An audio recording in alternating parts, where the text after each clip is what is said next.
Hey everyone, welcome to another deep dive. We're tackling a big one this time, Jean-Jacques Rousseau. A big one indeed. His ideas, they still have this real punch, even centuries later, you know? We're going way beyond just the textbook stuff today, really digging into this work's lasting impact. And how it's debated. Exactly. People are still arguing about this stuff. Right. And that's a testament to how relevant these questions are even now. I mean, Rousseau was grappling with this tension between, what we want as individuals. A freedom to just be you. Yeah, exactly. Yeah. And the needs of the society, right. The rules we all have to live by. It's like, how do you balance those? It feels impossible sometimes. And that's where his idea of the general will comes in. This idea that if we can somehow get everyone on the same page. Working together. Yeah. Working towards a common good. Rousseau believed that's where true freedom comes from, not just looking out for number one. Easier said than done, though. How do we even figure out what that common good is? It seems like that could get messy fast. Oh, absolutely. In fact, that's one of the biggest criticisms of Rousseau, that this whole general will thing, it's kind of a slippery slope. Ripe for manipulation. Exactly. Like, who gets to decide what's best for everybody? It's not always so clear-cut. So we're already seeing how much there is to unpack here. Yeah. And we're just getting started. Right. And to fully appreciate Rousseau, we need to understand the world he was living in, the conversations he was having with other thinkers at the time. Because he wasn't just writing in a vacuum. Yeah. Right. The text mentions he was part of this really lively intellectual scene. Totally. And one of the most fascinating contrasts is between Rousseau and Thomas Hobbes. Oh, yeah, Hobbes. Another philosophical giant. All right, so we've got Rousseau in one corner, Hobbes in the other. What were the main differences in their philosophies? Well, their views on human nature were pretty far apart. Yeah, Hobbes, he wasn't exactly known for his sunny disposition. That's an understatement. Life in the state of nature, without society, Hobbes called it a... solitary, poor, nasty, brutish, and short. Yeah, that's a real pick-me-up. Right, he figured we need a strong ruler, someone to lay down the law, or else total chaos. We all just turn on each other. Pretty much. But Rousseau, he had a different take. More optimistic, at least when it came to our natural state. So he thought humans were basically good. Well, it's more that he saw civilization, with all its complexities, private property, social hierarchies, all that, as the corrupting influence. So it's not that we're born bad, it's that society makes us that way. You got it. And Rousseau wasn't the only one pushing back against Hobbes's bleak outlook. John Locke, another big name, he also believed in the social contract theory. Right, Locke. So how does ideas fit in here? Like Hobbes, he believed that we enter into this social contract thing, to protect our individual rights. Makes sense. But here's the key difference. Hobbes, he was all about a powerful sovereign, right?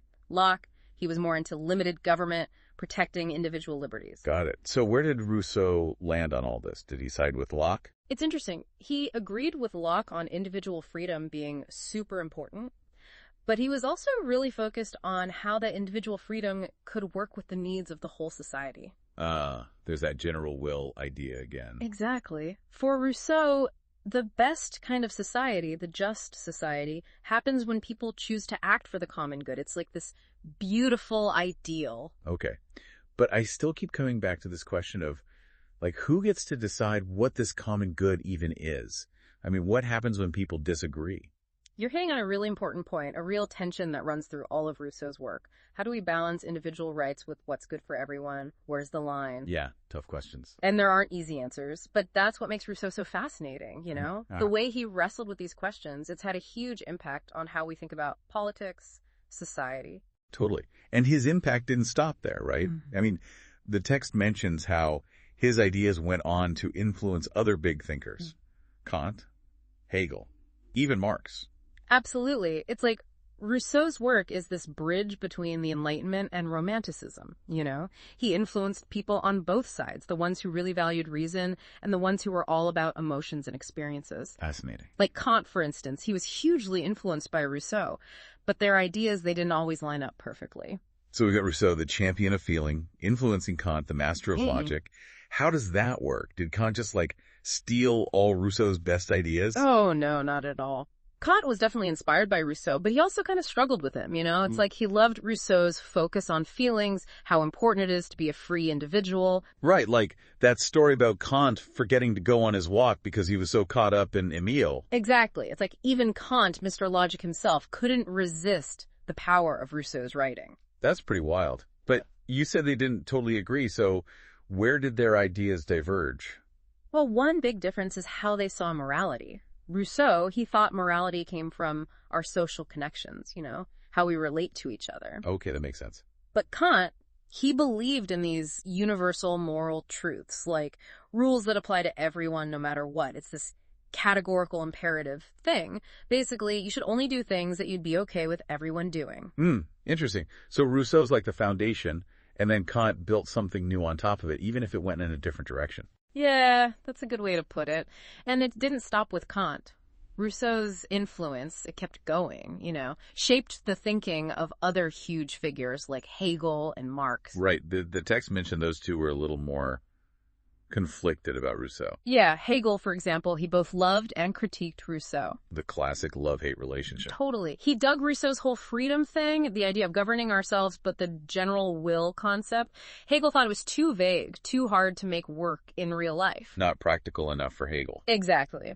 And then there's Marx. His connection to Rousseau is less direct, but still super important. See, Marx didn't really talk about Rousseau's work directly like Kant or Hegel did, but his critiques of capitalism, especially this idea of alienation, that feeling of being disconnected from your job, from yourself, from everyone, that really echoes some of Rousseau's worries about modern society. Like the inequalities, the unfairness we see all around. Exactly. So even though Marx doesn't directly quote Rousseau or anything, you can see these echoes of his ideas. It's like Rousseau planted a seed, and it just kept growing in these unexpected ways throughout history. Totally. And that brings us to a more recent thinker who grappled with Rousseau, John Rawls. Rawls. He was a big deal in the 20th century, right? How does he tie into all of this? So Rawls, he was obsessed with this idea of justice, and he leaned heavily on Rousseau's social contract theory. Remember that thought experiment where you imagine designing a society from scratch? Yeah. You don't know if you'll be rich or poor, powerful or powerless. Right. Rawls called that the original position. And he argued that, from that standpoint, we'd naturally create a system that's fair to everyone. Because no one wants to risk getting stuck with the short end of the stick. Exactly. And that whole emphasis on impartiality, building a society that everyone would agree to, you can see Rousseau's influence all over that. Wow.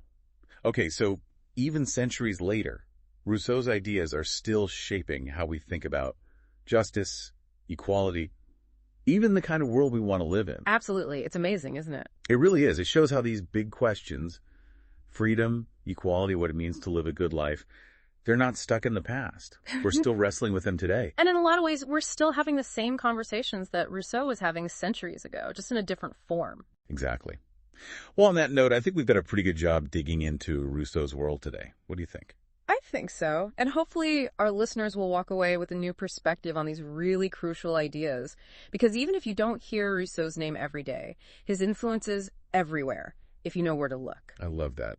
It's a little treasure hunt, finding these echoes of his thought in our world today. And on that note, a huge thank you to everyone for joining us on this deep dive into the world of Jean-Jacques Rousseau. We'll see you next time.